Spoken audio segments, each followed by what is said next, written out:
Hi friends, welcome to our channel అండి. అందరూ ఎలా ఉన్నారండి? మేమైతే చాలా బాగున్నాము. ముందు ఒక లైక్ చేయండి, అలాగే కొత్తగా ఎవరైనా చూస్తే కనుక సబ్స్క్రైబ్ చేసుకోండి. ఇవాళ ఎపిసోడ్ ఏదంటే ఉంది, ముగ్గురు వచ్చారనమాట. నిన్న 3 కార్డ్స్ చేశారు, నిన్న ముగ్గురు వచ్చారు, ఇవాళ కూడా ముగ్గురు వచ్చారు. ఇవాళ వచ్చిన వాళ్ళలో ఫస్ట్ డెమోన్, తర్వాత దివ్య, తర్వాత మాస్క్ మ్యాన్ హరిత హరీష్ గారు. ఇవాళ ఎపిసోడ్ ఎలా అనిపించింది అన్న విషయాన్ని అయితే కమెంట్ సెక్షన్లో కమెంట్ చేయండి. అలాగే మొత్తం వీడియో చూడడానికి అయితే ప్రయత్నించండి. ఏంటి డెమాన్ పవర్ సూపర్ అనమాట. అబ్బాయి ఎంట్రీ కానీ, అబ్బాయి జడ్జెస్ని హద్దుకోవడం కానీ, లేకపోతే మాట్లాడే విధానం కానీ చాలా బాగా అనిపించింది. చాలా అదే అబ్బాయి బిందు మాధవి లాస్ట్లో అంటారు కదా, వచ్చిన తర్వాత చాలా పాజిటివ్గా, చాలా ప్రేమని పంచి వెళ్తున్నావు, చాలా హ్యాపీగా అనిపించింది అని చెప్పేసి బిందు మాధవి గారు చెప్పడం. అలాగే మీరు రావటం, అందరు హ్యాపీ అయ్యారు, అందరు జోష్గా వచ్చారు. అబ్బాయిని చూసి డెమన్ పవన్ చూడంగానే డెమన్ కన్నా రీతు గుర్తొస్తుంది అదే ఏదైనా మాట్లాడుతుంటే శ్రీముఖి నేను రీతు గురించి చెప్పట్లేదురా అని చెప్పి అంటుంది. సో మొత్తం ఆ షో అంతా కూడా మొత్తానికి ఆ అబ్బాయి ఆ రీతు కోసం నిలబడ్డ విధానము, వాళ్ళ మధ్య ఉన్న బాండింగు, ఆ ఫ్రెండ్షిప్, తను ముఖ్యంగా ఫిజికల్ టాస్క్లప్పుడు తను పోరాడే ఆ విధానం చాలా హైలైట్. బయటకు వచ్చిన తర్వాత కూడా తనలో ఉన్న యాటిట్యూడ్ ఎక్కడ మిస్ అవ్వలేదు. సో వచ్చిన తర్వాత ముఖ్యంగా సృష్టితో చేసిన డ్యాన్స్ కానీ అది పూసేపు అసలు ఆ స్టేజ్ని మొత్తం మార్చేసింది అనిపించింది నాకైతే. అంటే అగ్ని పరీక్ష అనే ఒక అట్మాస్ఫియర్ని కంప్లీట్ ఒక ప్లెజెంట్గా మార్చేసేసి ఆ బ్యూటిఫుల్ పాట, స్టెప్స్, ఎవ్రీథింగ్ సో గుడ్ అనిపించింది. అది బాగా అనిపించిందని మళ్ళీ లాస్ట్ లో మళ్ళీ డాన్స్ చేయించారు. ఇదేంటి డాన్స్ వేస్తున్నారు వీళ్ళు అని అనుకున్నాను నేనైతే. అభిజిత్ కూడా చాలా హ్యాపీ అవుతాడు. సో వెళ్ళి హక్ చేసుకోవడం కానీ, we have seen some real happiness in their faces. అంటే తను చూసిన తర్వాత వాళ్ళు చేస్తున్న హ్యాపీనెస్ అన్నది చాలా బాగుంది అనిపించింది. అదే శ్రీముఖి కూడా మాట్లాడదు. ఫస్ట్ రోజు ఎలా అయితే చూసామో ఈ రోజు వరకు కూడా డెమోన్ అలాగే ఉన్నాడు అని చెప్పేసి అంటాం కూడా నిజంగా. అబ్బాయి ఎట్టి పరిస్థితులు ఏ విధంగా మార్పు లేదు. మాట పరంగా కానీ, మాట తీరు పరంగా కానీ, పలకరింపు కానీ చాలా బాగుంటది అబ్బాయి. ఇంకా నెక్స్ట్ అతను సెలెక్ట్ చేసుకున్న విధానంలో సృష్టి అను ఇంకో కుర్రోడు రామకృష్ణ వాళ్ళిద్దరిది మెమరీ ఆట. అది పాపం మళ్ళీ మధ్యలో చూసుకోవటం, ఒక క్రాస్ పెడతాం, అది కొంత కన్ఫ్యూజ్ అయ్యాడు. అబ్బాయి అంటే కలర్స్ ఏం అవసరం లేదు, సింబల్స్ ఉంటే చాలు అని అనుకున్నాడంట ఆ అబ్బాయి. సరే అట్లా తన పక్కన షష్ఠి ఇది కూడా చూస్తున్నాడు, కానీ అబ్బాయి ఏంటంటే సింబల్సే కదా అన్న ఆలోచన దగ్గరే ఆగిపోయాడు. కానీ కలర్స్ కూడా చూడాలి కదా, మరి కలర్స్ ఎందుకు పెడతారు? అసలు ఇది ర్యాండమ్ గా సెలెక్ట్ చేసుకుంటున్నారు, టీం వాళ్ళే ఏమన్నా వీళ్ళిద్దరికి ఏమంటే అవకాశం అని స్క్రిప్టెడ్ చేస్తారా తెలియదు. కానీ స్క్రిప్టెడే ఇది, వాళ్ళకి ఏమి అంత, ఎందుకంటే అక్కడ ఉన్న వాళ్ళు ఎవరూ తెలీదు వచ్చిన వాళ్ళకి. కాకపోతే కొంతమంది తెలుసున్నా కానీ అది వాళ్ళకి ఇష్టం అలా తీసుకెళ్తారు. కొంతమందికి ఏమైనా కార్డ్స్ ఇవ్వాలి అన్న ఆలోచనలో ఏమన్నా భాగంగా వెళ్తుందో తెలియదు. కానీ మొత్తానికైతే సృష్టికి అవకాశం దొరికింది, సృష్టి కార్డ్ అయితే కొట్టేసేసింది. ఇక నెక్స్ట్ నాకు అర్థం కాలే, ఈ కార్డ్స్ ఏందో డిఫరెంట్ గా ఉంటున్నాయి. కావాలని బ్లైండ్ కార్డ్స్ ఇవ్వటమా, లేకపోతే బ్లైండ్ కార్డ్స్ అంటే ఏంటంటే అది పవర్ గోస్ టు జ్యూరీ సభ్యులు కరెక్ట్ గా ఏ సమయంలో దాన్ని వాడాలన్నది వాళ్ళ చేతిలో పెట్టుకుంటారు. ఓకే, అది మాత్రం సరే ఓకే.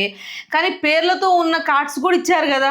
స్టార్టింగ్ లో పేర్లతో ఉన్న కార్డ్స్ 2 ఇచ్చారు, ఇవాళ 1 ఇచ్చారు. అది కూడా ఇప్పుడు వీళ్ళు ఇది ఫస్ట్ చెప్పట్లా, అది కూడా చూసారా, గమనించారా? నిన్న ఏం చేశారు, ముందు ఏం కార్డు అని చెప్పేసారు, ఎవరిని ఎంచుకోక ముందే ఏం కార్డు అని చెప్పేసారు. ఇప్పుడు ఏం చేస్తున్నారు తెలుసా, గేమ్ అంతా అయిపోయిన తర్వాత ఎవరు గెలిచారా దాన్ని బట్టి ఏ కార్డు ఇవ్వాలా అని చెప్పేసి ఆలోచిస్తున్నారు.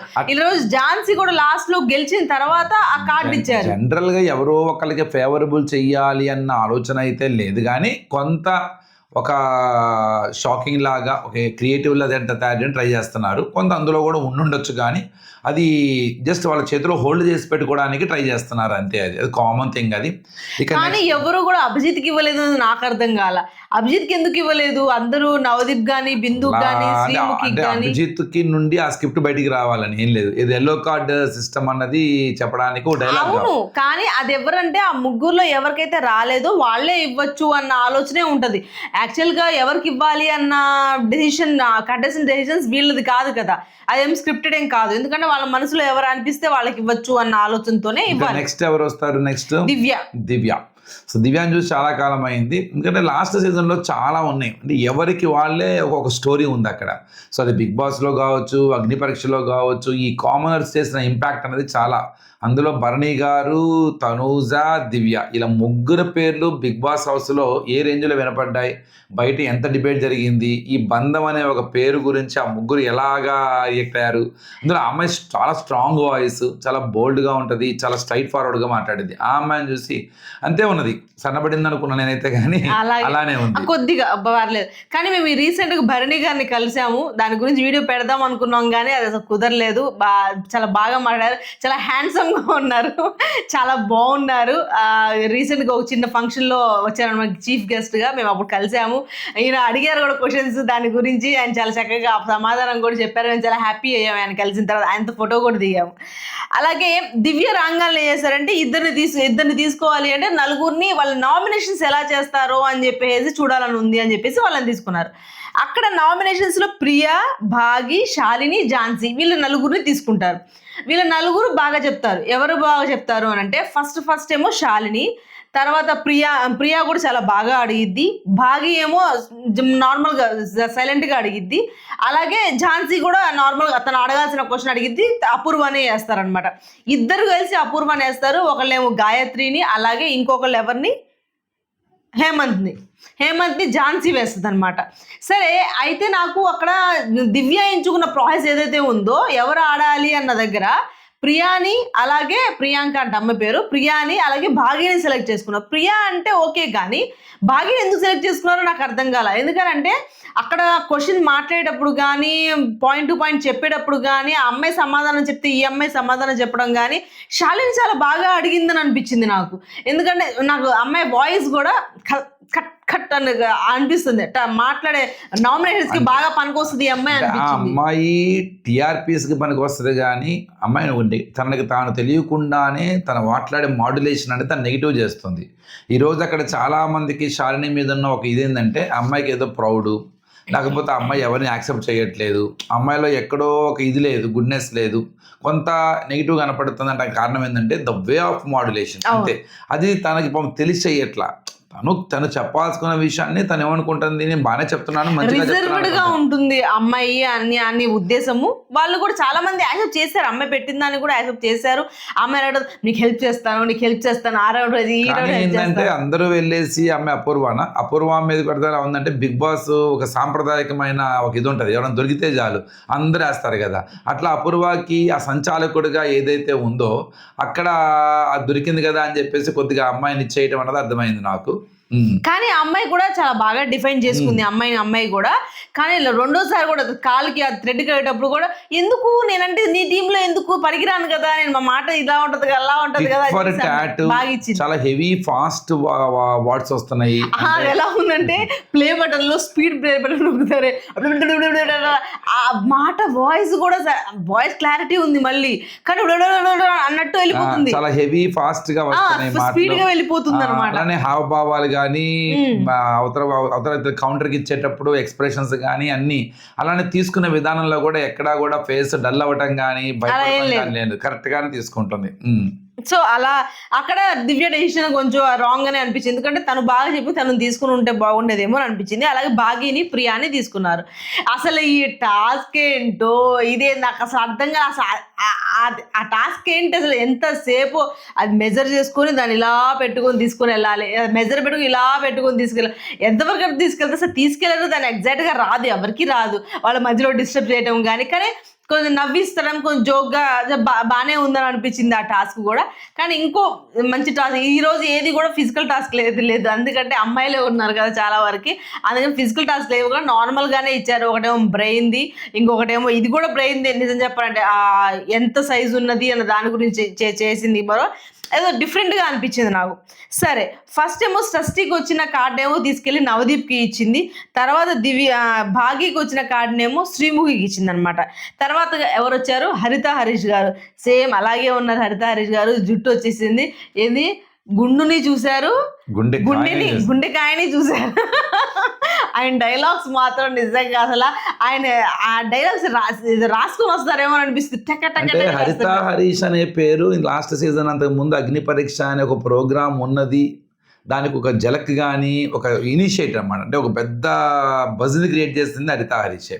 తన మాటలు, తన ప్రోమో, తన వే ఆఫ్ లాంగ్వేజ్, ఆ గుండు చేపించుకోవటం, అసలు కిక్ స్టార్ట్ అంటారు కదా, అంటే స్టార్ట్ అయ్యేప్పుడు కిక్తో స్టార్ట్ అవడంలో ఆయన అబ్బాయితో స్టార్ట్ అయింది. తర్వాత హౌస్లోకి వెళ్ళిన తర్వాత ఎంత రచ్చ చేశాడు, ఎంత స్ట్రగుల్ అయ్యాడు, ఎంత డల్ అయ్యాడు, అది చాలా సైకలాజికల్గా ఇబ్బంది పడ్డాడు. దానికన్నా మళ్ళీ బయటకు వచ్చి బిగ్ బాస్ కపుల్స్ అని చెప్పి దానిలో ఓ నాయనో హరిత హరీష్ నా పేరు కొంత చానాలు గుర్తుంటది. అలా గుర్తుండిపోయేటట్టు చేశారు ఆయన. లోకాన్ని తన కళతో మాత్రమే చూసే వ్యక్తి అనమాట. అంటే తను అనుకున్నదే కరెక్ట్, తన కళతోనే చూస్తాడన్నమాట జనాల్ని. సో ఆయన కూడా ఝాన్సీని అలాగే శాలినిని తీసుకు, ఎందుకంటే మిగిలింది వాళ్ళిద్దరే ఆడలేదు కాబట్టి వాళ్ళిద్దరిని తీసేసుకున్నారు. ఇక్కడ ఝాన్సీకి వచ్చిందనమాట అవకాశము, అదే తనకి కార్డు రావడం, గెలిచింది అమ్మాయికి హెడ్ తాడులు కడుతూ ఉంటారు అక్కడ. లాస్ట్లో మాట అంటాడు రోహిత్, నేను అంటే తను శాలినికి సపోర్ట్ చేస్తున్నా ఎందుకు అంటే, నా దగ్గరికి కనీసం నేను ఒక అమ్మాయికి ప్రయారిటీలో కూడా లేను, ఝాన్సీ నా దగ్గరికి రాలేదు, అసలు నేను ఉందాం అనుకున్నా అని చెప్తున్నప్పుడు ఆ ఇంటెన్షన్ నచ్చింది నాకు. ఝాన్సీ ఏమో లేదు నా వాళ్ళే కదా వీళ్ళు, నా గ్రూప్లోనే ఉంటారు కదా, ముందు వేరే వాళ్ళకి చేసేయాలి కదా అన్ని ఇంటెన్షన్. వీళ్ళేమో లేదు అసలు మమ్మల్ని పట్టించుకోలేదని. అక్కడ ఓకే సటన్, కానీ అక్కడ అందరూ ఎందుకో ఎనామినస్గా ఈ అమ్మాయి మీద ఒక నెగిటివిటీతో, శాలిని మీద ఒక నెగిటివిటీతో అందరూ ఝాన్సీని సపోర్ట్ చేస్తున్నట్టు కనపడుతుంది. అంటే ఇక్కడ కన్ఫర్మ్గా ఏం పనిచేసింది, ఒక మంచి పలకరింపు పనిచేసింది. సో కొంత అందరితో మంచిగా ఉండటం, కొంత మంచి మాటలు. ఈ అమ్మాయికి ఎక్కువ ఉన్నాయి, ఏది ఈ అమ్మాయి లీడింగ్లో ఉంది అని. తర్వాత ఈ అమ్మాయి కట్టిన చాలా పెట్టేసుకున్నారు అలాగే. కానీ తర్వాత ఝాన్సీ వచ్చి మొత్తం తీసేసి, లీడింగ్లో అమ్మాయి ఉంది అనగా మొత్తం తీసేసింది ఝాన్సీ. మొత్తం తీసేసినప్పుడు కూడా వాళ్ళు ఏం అనలా. తర్వాత ఈ అమ్మాయి కట్టేసిన తర్వాత ఇంకా బజర్ మోగేసింది. ఇంకా ఈ అమ్మాయి శాలినిలో నచ్చింది ఏంటంటే షీ ఎక్స్ప్లెయిన్డ్, అంటే నచ్చినా నచ్చకపోయినా వాళ్ళకి కడుతుంది, ఎక్స్ప్లెయిన్ చేస్తుంది, తన ఎఫర్ట్స్ పెట్టింది, అది బాగా నచ్చింది నాకు. మిగతా వాళ్ళు ఏంటంటే ఝాన్సీతో ఉన్న ఒక రిలేషన్ ఆధారంగా చేసుకొని, so they have shown some positiveness, అంటే అక్కడ తన మీద ఉన్న ఒక ఇంప్రెషన్ అనేది పనిచేసింది. కానీ ఇక్కడ ఈ అమ్మాయి అలా కాకుండా నెగిటివ్ ఇంప్రెషన్ ఉన్న positive impression, she explained, sorry చెప్పింది, అలా ఉండదు, నీకు మళ్ళీ వచ్చేస్తాను నేను అని. Okay, is a good thing, మంచిది అనిపించింది, ఆ టాస్క్ బాగుంది, నాకు నచ్చింది. అదే షష్ఠి అడిగిద్ది అనమాట, అది నీ ప్రయారిటీ ఫస్ట్ ఎవరికి తీసి చేస్తారంటే, నేను బాగా ఆల్రెడీ మాట ఇచ్చాను కదా, నెక్స్ట్ ప్రయారిటీ నువ్వు అని చెప్పి. అంటే ఇప్పుడు సెకండ్ కనుక నేను వేసావు కదా, నేను సెకండే కదా, అది అవును. ఒకసారి అక్కడ మాట ఇచ్చిన తర్వాత మళ్ళీ ఆడ కాదు నీకు అంటే అది కరెక్ట్ అని కాదు, నేను అలా ఉండను, నేను నా పాయింట్ మీద నేను నిలబడతాను, అందుకని అని చెప్పేసి అక్కడ ఎక్స్ప్లెయిన్ చేయడం కూడా చాలా బాగా అనిపించింది. సో ఈ అమ్మాయి వీళ్ళు ఎలా అంటే, వీళ్ళు నామినేషన్ ఎలా మాట్లాడుకున్నారంటే, నామినేషన్స్లో మనకేమనిపిస్తుంది అంటే, బిగ్ బాస్లో నామినేషన్ వీళ్ళు పనికొస్తారా లేదా అన్న రేంజ్లోనే మనం చూస్తున్నామేమో, అదే దృష్టిలో వెళ్తుందేమో అని అనిపించింది. అందరికీ ఉంటుంది, అందరిలో ఉంది, అందరిలో ఉంది, జస్ట్ ప్రెజెంట్ అలా కనపడుతున్నారు. కొద్దిగా గట్టిగా ఇవాళ మాట్లాడిన వాళ్ళలో ఎవరైనా మాట్లాడారంటే అది అమ్మాయి శాలిని బాగా మాట్లాడింది. ప్రియా కూడా, నాకు ప్రియాలో ఇవాళ చాలా బాగా నచ్చింది అమ్మాయి ప్రియా. ఎందుకంటే అమ్మాయి మాట్లాడే మాట జోక్గా మాట్లాడటం కానీ, చాలా స్పోర్టివ్గా తీసుకోవడం కానీ, ఎంటర్టైన్ చేస్తూ ఏదైనా చేసినప్పుడు ఎంటర్టైన్ చేస్తూ చేయడం కానీ అది చాలా బాగా అనిపించింది. మాట్లాడే పాయింట్ పెట్టడం కూడా చాలా క్లారిటీగా పెట్టింది. ఇవాళ నా అమ్మాయి నాకు ఇవాళ కొత్తగా కనపడింది, డిఫరెంట్గా. నిన్నటిదాకా చూసింది అమ్మాయిలా కాకుండా ఇవాళ కొంచెం డిఫరెంట్గా అనిపించింది. డ్రెస్ మారటం కాదండి, కానీ డిఫరెంట్గానే అనిపించింది. సరే, తర్వాత లాస్ట్లో నాకు ఎవ్వరూ కార్డు ఇవ్వలేదు, మీకు అలాగే ఉండాలి, నేను కార్డు ఇవ్వమని ఎన్నిసార్లు చెప్పి ఎవ్వరూ ఇవ్వలేదు నాకు, నేను ఒక కార్డు తీసుకొచ్చానని ఎల్లో కార్డు చూపిస్తారు. అది డేంజర్ జోను. ఆ కార్డు 2 సార్లు వస్తే ఎలిమినేటెడ్ అయిపోతారు. ఆ ఎల్లో కార్డు ఇవ్వకుండా ఉండేటట్టు చూసుకోవాలి. కానీ అది లాస్ట్ సీజన్లో కూడా సేమ్ అదే జరిగింది. కాబట్టి అలా ఈ ప్రాసెస్ ఉంది, ఎల్లో కార్డు ప్రాసెస్ ఉంది. ఎందుకంటే అది 2 సార్లు ఎవరికైతే వస్తుందో వాళ్ళు ఎలిమినేట్ అయిపోవాల్సిందే. సో అది అలా అభిజిత్ ఇచ్చారు. తర్వాత వైట్ గోల్డ్ వాళ్ళ కాంటెస్ట్ పెట్టారు. అదేం కాంటెస్ట్, వాళ్ళ పాట ఏందో, వాళ్ళ డ్యాన్స్ ఏదో ఒక 2 సెకండ్ టిక్ టిక్ అని వాళ్ళు తీసేశారు. కానీ అమ్మాయి సింగర్, అమ్మాయి బాగా పాడేది ఝాన్సీ, అమ్మాయికే ఇచ్చారు ఇది. కానీ కార్డు వచ్చిన వాళ్ళు 6 మెంబర్స్కి కార్డు ఇచ్చారనమాట. ఈ కార్డు ఎలా వర్క్ అవుతుందో ఏముంటుందో తెలియదు, కానీ బ్లైండ్ కార్డ్సే ఇవాళ ఒక 2, నిన్న ఒకటి 3, అలాగే ఇవి మామూలు పేరున్న కార్డ్స్ 3. ఇంకా దీనివల్ల ఏం ఉపయోగం అన్నది ముందు రోజులు మనకు తెలుస్తుంది. సో అది ఫ్రెండ్స్ ఇవాళ ఎపిసోడ్. మీకు నోటిఫికేషన్ రాకపోతే కనుక నోటిఫికేషన్ ఆన్ చేయండి, లేదంటే మీరు ఒకసారి వీడియో చూస్తే కనుక రోజు కంపల్సరీగా రివ్యూ ఉంటుంది, ఒకసారి ఛానల్కి వెళ్ళి కూడా ఒకసారి చెక్ చేయండి. ప్లీజ్ సపోర్ట్ చేయండి. ఈ వీడియో కనుక మీకు నచ్చితే లైక్ చేయండి, షేర్ చేయండి, సబ్స్క్రైబ్ చేసుకోవడం మాత్రం మర్చిపోకండి. బాయ్.